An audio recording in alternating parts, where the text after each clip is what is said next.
You think you know how the world works? You think that this material universe is all there is?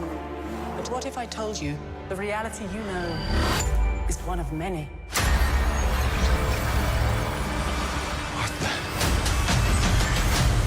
This doesn't make any sense. Not everything has to, Doctor Strange. Through the mystic arts, we harness energy and shape reality. The Avengers protect the world from physical dangers. We safeguard it against more mystical threats. Come with me. Hi, welcome to What the Flick. My name is Christy. That's Alonzo. That is Matt.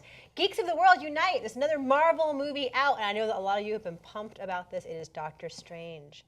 Please describe it to us, comic book person. All right, Doctor Strange Dr. Stephen Strange is a brilliant neurosurgeon, kind of the best one in the world, will turn down particular operations because he's arrogant and he doesn't want to ruin his perfect record. He gets in a car wreck and comes out and he's got shaky hands, which means that he can no longer perform surgery. He travels around the world trying to find various cures. He'll stop at nothing. He ends up in Nepal. Kathmandu. Kathmandu in Nepal, searching for a cure and finds something that may be a little bit more magic than science and starts a whole new chapter of his life. Let's watch the trailer.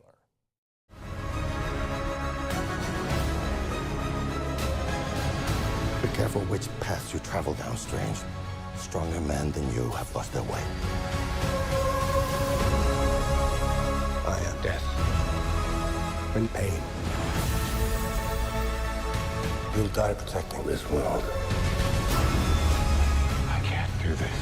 There is no other way.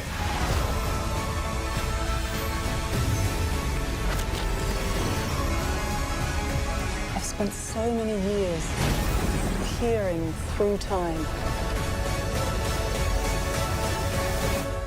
looking for you.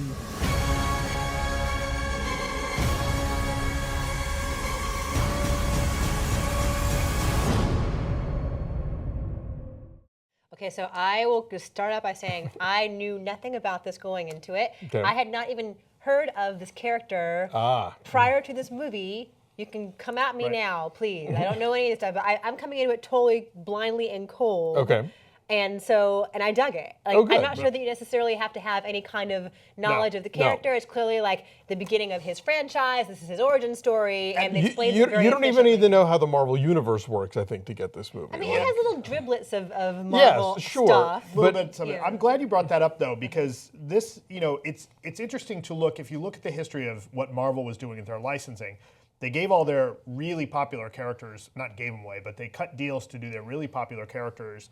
The X-Men and Spider-Man and Fantastic Four were all done with these other studios. And the Spider-Man movies were pretty good. The X-Men movies were pretty good, but they were doing these second-tier characters.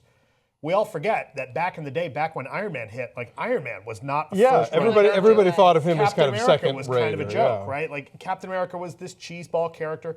Doctor Strange is another one. Doctor Strange is at best a B-list character, or more like C-list in the Marvel pantheon.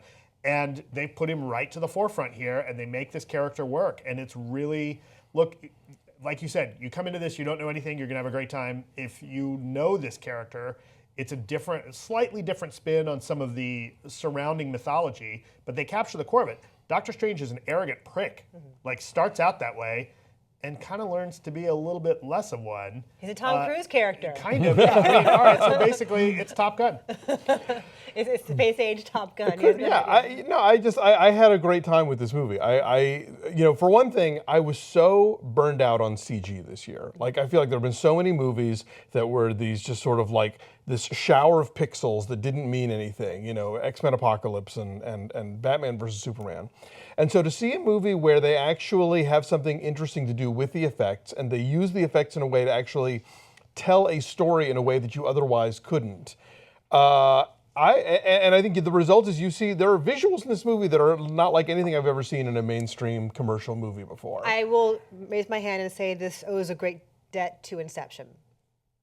in the urban landscape folding Sure. and manipulating. It reminded me of that immediately. And they go to that over and over again. And it's cool as shit to see. It's awesome and how they play with space and time. But I do feel like we have seen that particular image before. Well, I think they take it to the next level. Oh yeah, no, for sure. Yeah, no, Right, I mean- I'm not complaining. And I do It's say great. this is a movie that's worth paying to see in 3D, which I I thought almost 3D never say. on IMAX, like that's.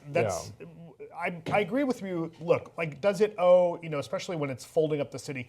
Yes. Like, we've seen a city get folded in Inception. We haven't necessarily seen New York being treated as an M.C. Escher drawing, and not just standing there still. Like, the movement in it is fascinating. And one of the things this movie does really well is it uses those effects and the dimensions and the perspective to drive the story in a way that's really interesting, because early on we see some of those scenes and they don't really bother to explain what's happening. But you can tell that there's something different going on just by the language of the visuals, which I think is really cool. And then when you get, oh, okay, now I understand why they're doing this, why things look different when this happens.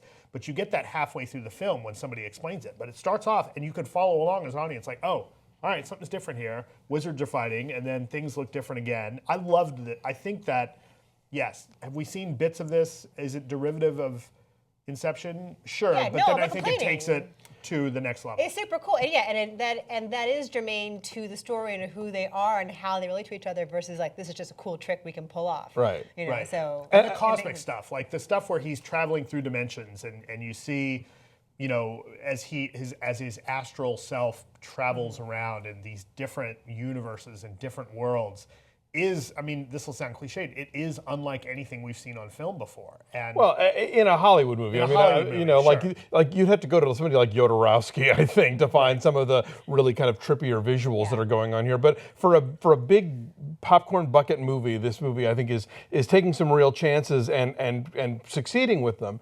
I mean, yes, it's the origin story, and we've seen the origin story a million times. But a couple things it does right. First of all, amazing cast. So, even if you've seen this story a million times, it's Benedict Cumberbatch and it's Tilda Swinton and Chiwetel Ejiofor and Rachel McAdams. And, so they're bringing some life to it.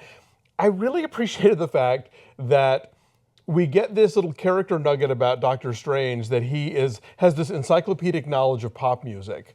And it comes up a couple of times, but then it doesn't come up in Act 3 to save the day. Like usually in a movie, if somebody has an interesting quirk about them, it's going to feed into the plot later. Nope, it's just an interesting quirk. And so few, commercial movies have time to stop for just an interesting quirk. Well, I would say they don't even take time to stop necessarily. Like, they establish really efficiently who this guy is within just a few moments in terms of the way he interacts with everybody else in the operating room, the drawer that he pulls out with the rotating watch display, Right. the kind of car he drives, just the way he interacts with everybody.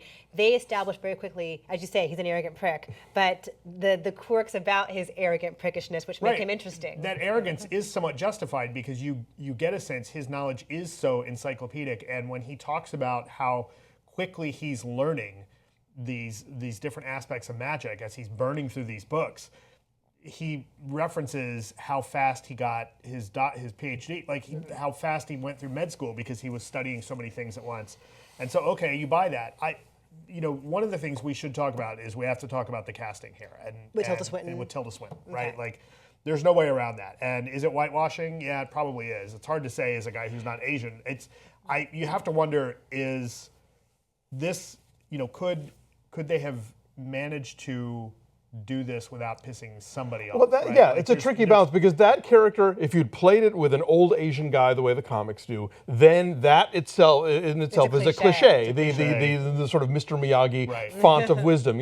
I will say this: Tilda Swinton is not playing an Asian person, and that is, Right, it's not Joel Grey and Remo Williams. Thank you. Yeah, Thank so God. it might be whitewashing, but it's not yellowface. It's at not least, Mickey Rooney, rather. Oh God, and Breakfast at Tiffany's. Yeah. No, I mean, look, like, there's, I would, for people that are wondering, like, look up the article that Jen Yamato did where she talks to Scott Derrickson about this, and it's his take on it. Like, he's kind of said, yeah, you know what, we made a mistake. Like, he's, I'm paraphrasing here, but he's come back and he said, yeah, you know what, I didn't have an appreciation of what it was going to do. We thought we were doing the right thing, casting a female in this role and going in a different direction, and we didn't get it right, and going to try and do better next time. And yet you have Tilda Swinton, one of the greatest, most versatile actresses we've ever seen, Yeah. playing this role. So how do you question what she brings to it Right. as a performer? It's, Right. it's a tough choice to make. It's a tough balance. Right, and the there, history of that character is such, the history of the Ancient One character is such, it is kind of a no-win situation, right? Now, what I will say is that they do take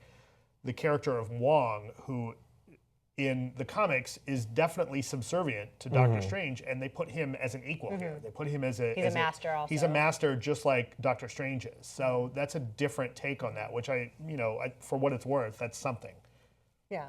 Anyway, I had a blast. Yeah, we would never condone drugs here on Love the Flick. Oh, never. Wait, But what? if you have any kind of substance, What's this we shit? you might enjoy prior to a showing of Doctor Strange. We would not dissuade you from doing that. This might be a good time for that quarter cookie you've had sitting in your pantry for a while. Yeah, no, it is a blast, and I saw it in 2D. And these guys saw it in 3D. I saw it in 2D at the Disney lot yesterday, and was still overwhelmed by the visuals. We should mention Benedict Cumberbatch. He's really good. He's very He's funny. doing an American accent. It's a convincing American accent. Mads Mikkelsen is in here too, and I think a little underutilized. But if you always wanted to watch Hannibal and Sherlock get into a fight, this is your movie. This is your fan fiction. Yes. So what are your numbers then, guys? I was 8.8. Yeah. 8.8. I thought this was a blast. Yes. Yeah, I liked it a lot. I mean, again, it is an origin story. It's the same thing we've kind of seen before, but this brings some, it's a new execution of it. I liked it a lot. I give it an 8. I'm saying 8.2. It is thrilling, but it's also cheeky and very funny in the way that like Guardians of the Galaxy is. Right. It's a legitimate thrilling adventure, but it also has a little fun with itself. It's not totally self-serious. Yeah, So, like I had a good time. You believe like Dr. Stephen Strange in the real world. You believe mystical Doctor Strange across the dimensions, and you also see where that guy is going to fit into the larger sort of superhero universe that's been Yes. created. Right, here. and Stay for the shawarma. Oh Stay yeah, for there's 2 two. Easter Oh, are there eggs. two? There's two. I just saw one in the middle of the credits. We'll talk about it off mic. Okay. Stay for 2. So our average is a what? 8.3. Right, Where it's is at it? 90% on the tomato meter, certified fresh. One of the better Marvel movies lately, I would say. It was in my top 5. I do a ranking on the Wrap if you're interested. Bye.